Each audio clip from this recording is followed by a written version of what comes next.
इस वचन में जाएंगे। आज हम प्रभु के बारे में सीखेंगे, यीशु मसीह कौन है। शायद आप लोगों को पता होगा यीशु कौन है, कुछ लोगों को नहीं पता, बहुत से लोग नहीं भी, उन लोगों को नहीं पता यीशु मसीह कौन है, यीशु मसीह क्या है, और यीशु मसीह के बारे में नहीं पता किसी को भी, बहुत से लोगों को पता है। आज हम जानेंगे कि यीशु मसीह कौन है, ठीक है।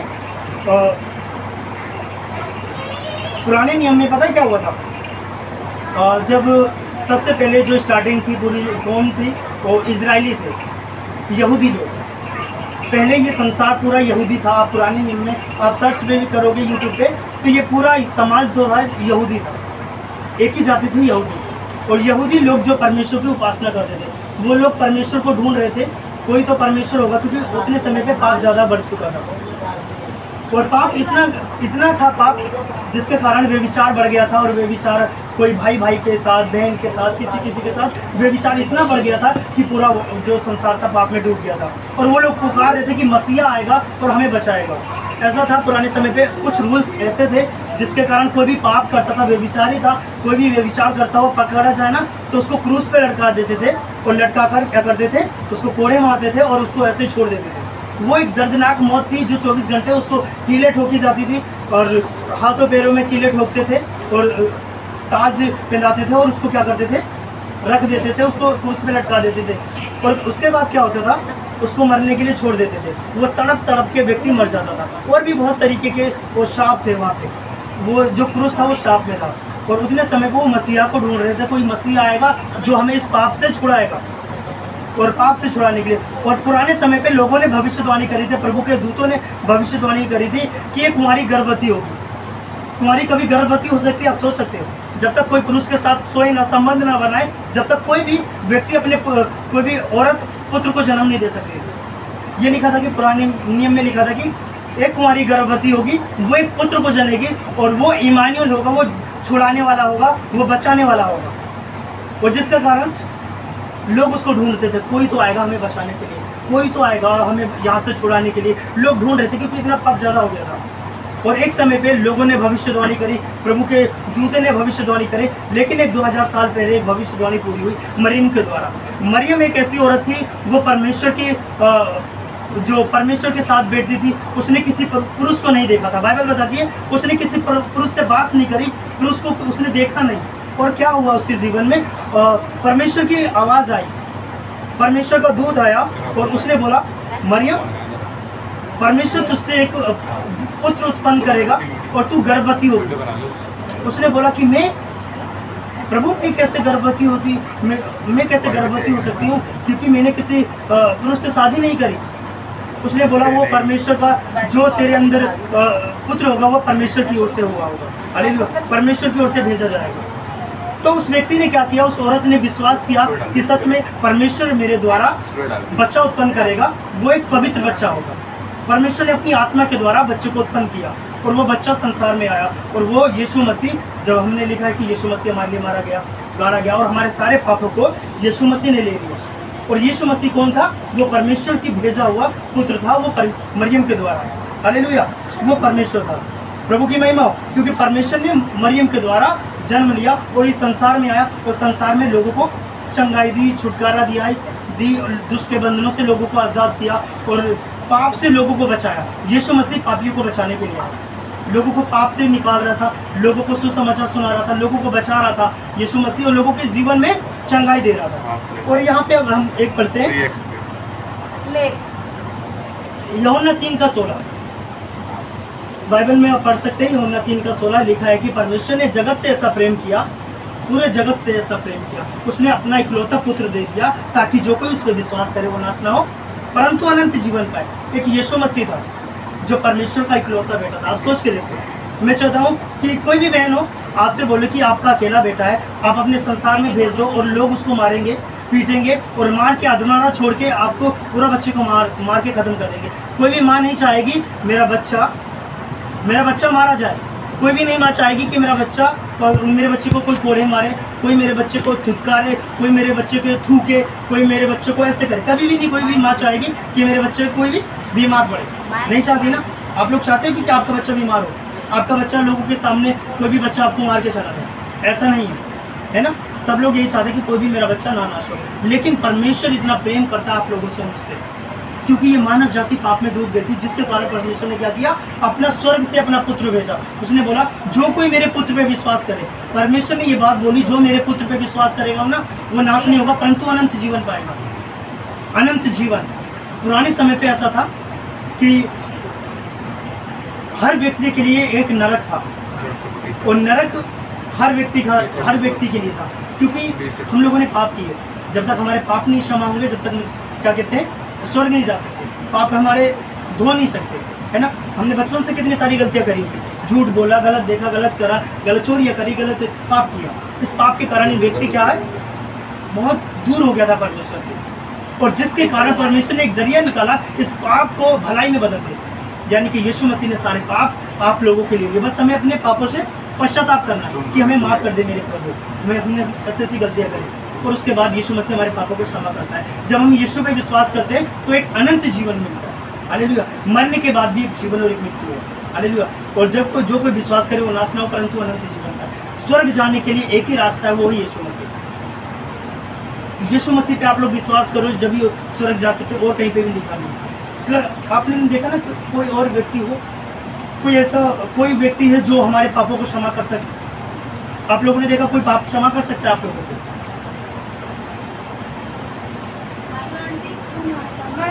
ऐसा कोई व्यक्ति है जो आपके पापों को क्षमा कर सकता है कोई? आप सोचिए, हम लोग एक चीज को सीखते थे कि आप लोगों को पता है अवतारण ने क्या किया, जन्म दिया, और पापियों का क्या किया, नाश किया। आप सोच के देखो, नाश करने वाला बड़ा या बचाने वाला बड़ा? आपके मन में क्या क्वेश्चन हो सकता है ना? बचाने वाला बड़ा। जब तक वो व्यक्ति किसी भी आप सोच के देखो, एक माँ है और एक की माँ खत्म होगी, लेकिन जिस माँ ने आपको पाला पोसा उसने बचाया, और एक माँ चाहती है मारने, है ना। लेकिन हमारा क्या है, बचाने वाला बड़ा। एक यीशु मसीह जो अपने लिए हमारे लिए मारा गया, गाड़ा गया, मुर्दों में से जी उठा, उसने बोला जो कोई मुझ पर विश्वास करे वो नाश ना हो परंतु अनंत जीवन पाए। वो हमारे पापों को क्षमा करने वाला है। यीशु मसीह हमें बचाने के लिए आए। आज आप यीशु पे विश्वास करोगे तो आप बचाए जाओगे, हालेलुया। इसलिए हमें यीशु पे विश्वास करना इसलिए जरूरत है कि हम बचाए जाए। आपको पता नहीं कि पल में क्या हो जाए, है ना। आज बीमारियां इंसान के जीवन में इतनी है, कुछ कहने को नहीं। लड़ाई झगड़ा इतना है, कुछ कहने को नहीं। लड़ाई झगड़ा इतना है, कुछ कहने को नहीं। घर में इतना कलेश है, कुछ कहने को नहीं। घर में अपने परिवार में कोई बात नहीं मानता, कोई लोगों को समझता नहीं, कोई उसके दुख को नहीं मानता कि कोई तो हमारे दुख का हल करेगा। शायद आपके मनों में बहुत सारी बातें हो सकती है, लेकिन बताने के लिए किसी के पास जुबान नहीं। किससे बताए? पति को बोले पति नहीं समझता, बच्चों को बताए बच्चे नहीं समझते, पत्नी को बताए पत्नी नहीं समझती। किसको बताए? किसके पास जाए? अपना दुखड़ा खुद किसी के पास नहीं बता सकते, क्योंकि समस्या हमारे अंदर इतनी है, क्योंकि समझने वाला कोई नहीं है। आपको पता आप किस चीज को कहते हैं? चोरी करना, चुगली करना। आज बहुत सारा देखोगे चुगली होती है एक दूसरे से, इसके झूठ उसको बोला जा रहा है, उसका झूठ उसको बोला जा रहा है। चोरी करना, बस किसी के घर का लालच करना, है ना। गाली बकना, मन में गलत सोच लेना, मन में गलत बातें बोल देना, वो ही होता है पाप, है ना। मैं इससे प्रेम कर रहा हूँ, इससे बैर कर रहा हूँ, वो होता है पाप। परमेश्वर का वचन कहता है अपने समान पड़ोसी से प्रेम करना, तभी तू जीवित रहेगा। हमें अपने जैसे अपने शरीर से केयर करते हैं ना, अपने क्या कहते हैं शरीर को तैयार करने के लिए अपने अच्छे से नहाते धोते फ्रेश होते, अपने चेहरे को क्रीम पाउडर लगाते हैं, अपने अच्छे से तैयार करते हैं, बेस्ट करते हैं। आपका हल्का सा भी कट लग जाता है तो क्या करते हो? बैंडेड लेकर आते हो या कुछ चीज़ें मलहम लगाते हो। हल्का सा दर्द होता है तो टूट मरने लग जाते हो, क्योंकि अपने शरीर का आप लोग क्या करते हो? केयर करते हो। इसीलिए प्रभु कहता है अपने समान पड़ोसी से प्रेम करना। आज पड़ोसी से प्रेम नहीं है, सच है, नहीं है प्रेम। अब प्रेम नहीं होगा तो हम स्वर्ग नहीं जा सकते। प्रेम नहीं होगा, अब सोच के देखो, आपका बाप मेरा बाप एक ही है, वो स्वर्ग में है। अब वो बाप चाहता है कि मेरे बच्चे एक दूसरे से अनदेखा करें। वो बाप चाहते हैं कि दोनों भाई एक दूसरे से लड़ाई करें, कभी नहीं चाहता वो बाप। वो चाहता कि मेरे बच्चे मेरी उपासना करें और एक दूसरे से मिल के रहे, अपने भाई भाई आपस में मिले रहे। आज कोई मिलना नहीं पसंद करता, बात करना नहीं पसंद करना, छोटी छोटी बातों पे लड़ाई झगड़ा। हकीकत है, हम भी इन चीज़ों से गुजरे हुए। मैं भी पापों में डूबा हुआ था एक समय पे। मैं यीशु पे विश्वास नहीं करता था, मेरा चेहरा इतना खराब था, मैं खुद परेशान था, मेरी लड़ाई झगड़ा इतना होता था कुछ कहने को नहीं। मेरे घर वाले अच्छे से जानते मेरे बारे में। लड़कीबाजी करना, गलत संगति में रहना, चोरी करना, चुगली निंदा करना, ये मंगोलपुरी का स्कूल है, मैं यहाँ पे पढ़ा लिखा हूँ, अच्छे से मेरे यार दोस्त जानते हैं मुझे, क्योंकि मैं यीशु को जानते ही नहीं था उतने समय पे यीशु मसीह कौन है, क्योंकि मुझे किसी ने बताया नहीं। किसी ने बताया तो मैंने किसी पे विश्वास नहीं किया। मैं विरोध करता था मसीह का कि कौन है यीशु, ये वगैरह वगैरह बहुत कुछ कहता था। मेरे पास बाइबल है, मैंने कुछ कॉपियाँ फाड़ के भी फेंकी है। लेकिन जब मैंने यीशु को जाना, क्योंकि मैं चेहरे से बहुत परेशान हो गया था, इतनी मोटी मोटी गांठें थी, इन्फेक्शन था और लोगों को घिन आती थी। मेरा पूरा चेहरा काला पड़ चुका था, ट्यूब पे लगा लगा कर मेरा पूरा चेहरा जल गया था, सत्यानाश हो चुका था मेरे चेहरे का। मेरे घर वाले बोलते थे जा तू ये लगा दे, बोला मैं सच कह रहा हूँ, जो भी मिट्टी से लेकर जो भी चीज़ें होती थी, एलोवेरा जो भी होते, सब कुछ लगा कर देखे, लेकिन कोई भी आराम नहीं हुआ। 5 से 6 सालों से इलाज करवाते रहा था। इतने समय पर पूरा चेहरा मेरा भर जाता था दानों से। और मुझे कम से कम 6-7 सालों से फ़ोटो खिंचवाना पसंद नहीं करता, क्योंकि मैं इतना परेशान हो गया था अपने चेहरे से, क्योंकि बुराई मेरे अंदर थी। सच में सब कुछ करके देखा, बहुत मैंने उपासना करी, बहुत उपवास रखे मैंने। हर मंगलवार सोमवार जो भी करता था मैं उपवास रखता था। हर मंगलवार को मैं बिना हनुमान चालीसा पढ़े हुए बाहर नहीं आता था। मैं सच कह रहा हूँ, अच्छे लोग पंडित भी जानते मुझे। और इतना सब कुछ पूजा पाठ करने के बावजूद मेरा जीवन बदल नहीं रहा था, क्योंकि मैं पापों में ज़्यादा डूबा हुआ था। कोई अच्छा रास्ता दिखाने वाला नहीं था। अब प्रेम को ढूंढ रहे थे, प्रेम भी नहीं मिल रहा था, गलत तरीके से सब चीज़ें हो रही थी। लेकिन क्या हुआ, परमेश्वर मेरे जीवन में एंटर किया। जैसे किसी बहन ने मेरे चाचा जी, उन्होंने मुझे बताया कि तेरा चेहरा इतना खराब है, तू इतना घूमता है, ये करता रहता है, वो करता है, एक बार तू चर्च जाकर तो देख। मैंने यही बोला, उन्होंने यही बोला, और मैंने कहा ठीक है चाचा जी चलेगा। आप सोच के देखो, संडे का दिन था, मैं सच कह रहा हूँ, संडे के दिन मैं घर पे बैठा हुआ था और मैं तो परेशान हो चुका था। मेरे बड़े भैया फोर्स करते थे कि तू चला जा, देख लेगा, वहाँ पे ठीक हो जाएगा। लेकिन क्या हुआ, उस दिन मेरी उठने की इच्छा नहीं थी। अब बहुत से लोगों की मन नहीं कर रहा होगा घर से निकलने का। बहुत लोग ऐसे भी थे जो आना चाह रहे थे, वो लोग नहीं आ पाए। बहुत लोग हैं, मेरी बात भी हुई कि पता नहीं ऐसा क्या हुआ, दुष्ट आत्माएं रोक रही थी उन लोगों को, दुष्ट आत्माएं आ गई लोगों के ऊपर, क्योंकि यहाँ पे काम होने जा रहा है वो। फिर क्या हुआ, मैंने ठीक है चल लेंगे, और सुबह उठने का मन नहीं कर रहा था, लेकिन मैंने कहा चलो ठीक है चला जाता हूँ। मेरे भैया ने चिल्ला कर बोला, तेरे को जाना नहीं है, चल जा, वहाँ पे ठीक हो जाएगा। मैंने ठीक है भैया चला जाता। गया, जाने के बाद मुझे अच्छा लगा। क्या, क्योंकि पूरा हफ्ता में घूमता रहता था आवारागर्दी। मैं ऐसे लड़कों के साथ रहा हूँ, गाड़ी पे जा रहा हूँ, पीछे से लड़के लड़कियों की चुन्नी खींच रहे, गालियाँ बक रहे गलत तरीके से, ऐसे लोगों की संगति में था। लेकिन क्या हुआ मेरे जीवन में, मैं गया, बहुत अच्छा लगा पहले दिन, क्योंकि वहाँ पे बुद्धि की बातें बताई जा रही थी। झूठ नहीं बोलना, चुगली निंदा नहीं करना, गलत बेविचार नहीं करना, गलत संगति में नहीं बैठना, ऐसी सी बातें बताई जा रही थी, वो मुझे बहुत अच्छा लग रहा था। मैंने कहा, सोचा अगले संडे भी जाऊँगा। मैंने कहा 6 दिन तो आवारागर्दी करता रहता हूँ, इससे अच्छा एक दिन मैं चर्च चला जाऊँगा, बुद्धि तो आ जाएगी इस बंदे को। सच कह रहा हूँ। फिर क्या हुआ मेरे जीवन में, दूसरे संडे गया और मैं ना अपने पास फ़ोन रखता था चोरी से, मेरे घर वालों को नहीं पता, क्योंकि आपको बताया ना मेरी आवारागर्दी ऐसी थी।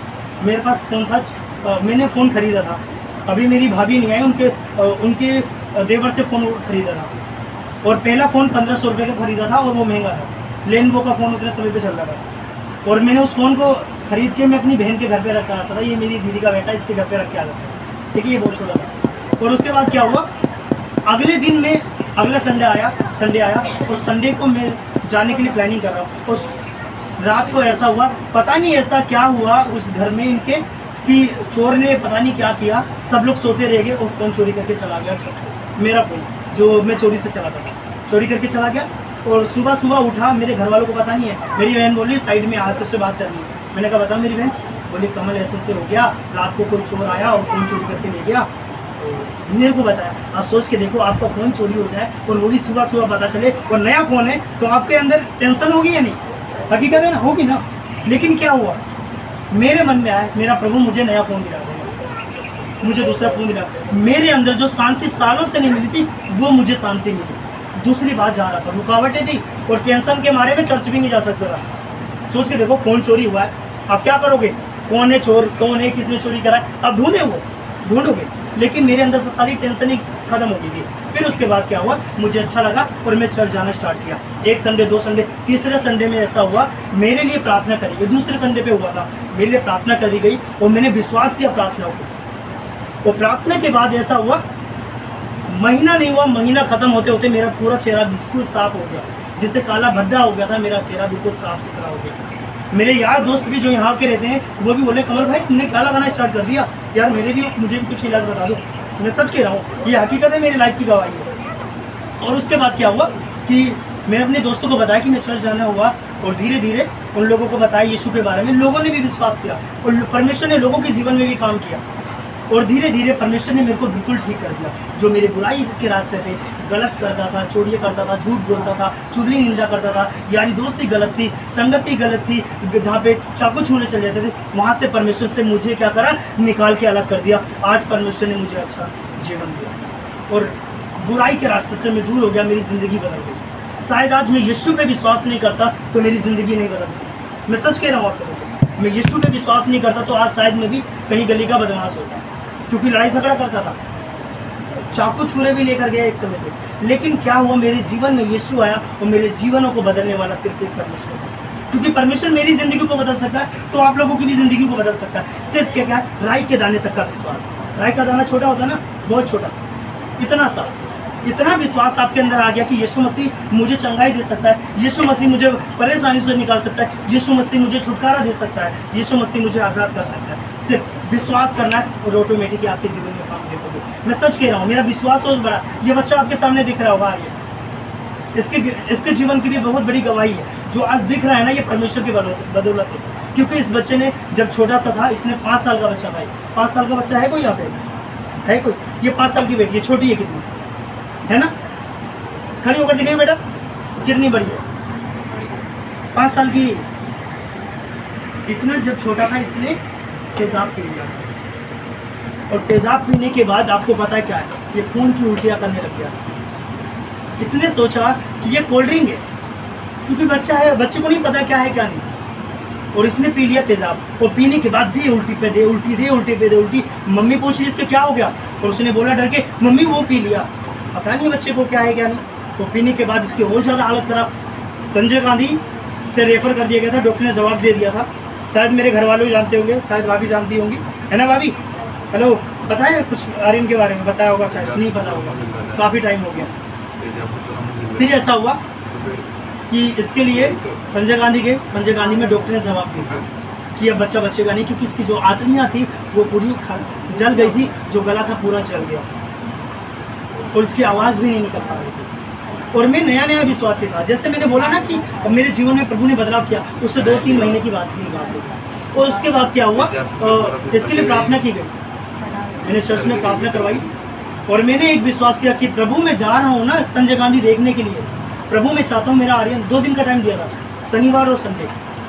शनिवार निकल गया जैसे तैसे करके, मेरी बहन रोई, सारे घर के लोग परेशान हो रहे कि कहाँ जाए। रेफर कर दिया गया, फिर भी कोई ऑप्शन ही नहीं था, फिर भी एडमिट करके रखा हुआ था उसको कि चलो देख लेते हैं, छोटा छोटा करके। और उसके बाद क्या, इसको फिर डॉक्टर ने लिखा, मक्खन खिला रहे थे, ये वो वगैरह वगैरह, कि गला साफ हो जाए, ठंडा पड़ जाए।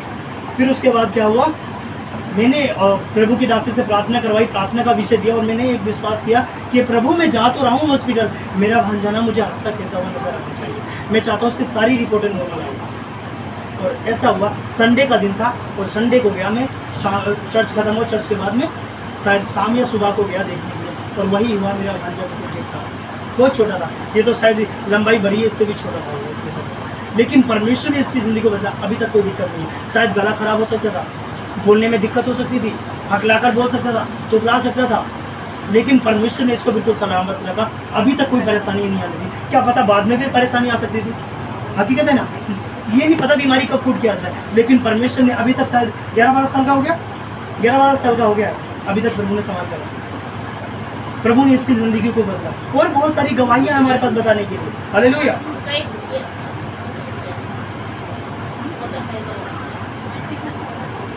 और लिखा है ना कि पापों की क्षमा कौन कर सकता है, सिर्फ एक यीशु मसीह। कुछ नहीं करना हम लोगों को, अपनी गलती को मानना है कि यीशु मसीह मेरे पापों को क्षमा कर दे, जो अभी तक मुझसे गलती हुई है मेरे पापों को क्षमा कर दे, और अपने चल चलने का अपने पापों से पश्चाताप करना है बस। और उसके बाद बोलना है, प्रभु मैं बीमार था, प्रभु मुझे चंगाई दे दे, प्रभु मैंने कोड़े की, तूने मेरे लिए कोड़े की मार सही, प्रभु तेरे कोड़े खाने से मैं चंगी हो गई। सिर्फ एक बात बोलना है, यीशु को कुछ नहीं चाहिए, सिर्फ आपका धन्यवाद। हम कुछ नहीं दे सकते उसको, जिसने धरती आसमान को बना दिया, सब कुछ उसने बना दिया, और हमें भी उसने बना दिया, हम उसको कुछ नहीं दे सकते।